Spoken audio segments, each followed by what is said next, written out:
চিঠি লিখেছিলেন, আমি সেটা পড়ছি। খেদমত এসো, আমার শ্রদ্ধাপূর্ণ সালাম গ্রহণ করো, আর তুমি আমাকে দোয়া করো আল্লাহ যেন আমাকে তোমার আদেশ মাথা পেতে নেওয়ার মতো ক্ষমতা দেন এবং বুকে সৎ সাহস দেন। আমি যেন তোমার সন্তানকে তোমার মনের মতো করে গড়ে তুলতে পারি। তুমি চিন্তা করো না, আমার প্রাণ দিয়ে হলেও তোমার সন্তানের অমর্যাদা আমি করব না। তোমাকে আমি খোদার নিকট আমানত রেখেছি।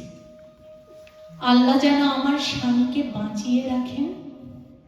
আমি যেন শুধু জানি আমার স্বামী বেঁচে আছে, তাহলে আমি অনেক সান্ত্বনা পাব।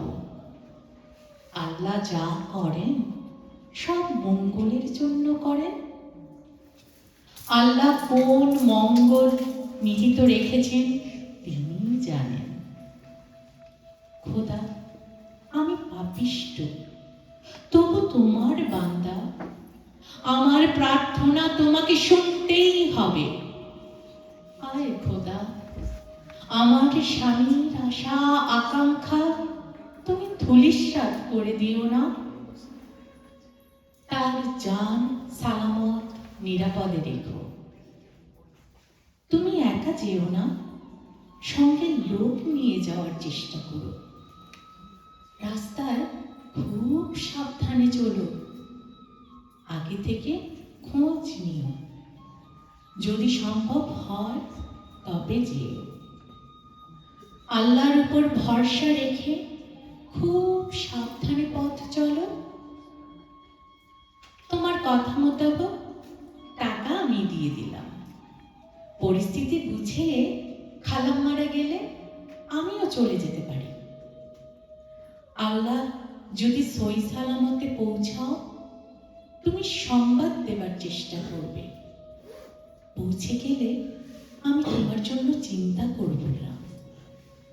তোমার যাওয়ার কথা কারো কাছে কোনো রকম আলাপ আলোচনা করব না। বিদায় যে কত করুণ, কত বেদনাপূর্ণ। বিদায় যে দেয় সেই বোঝে।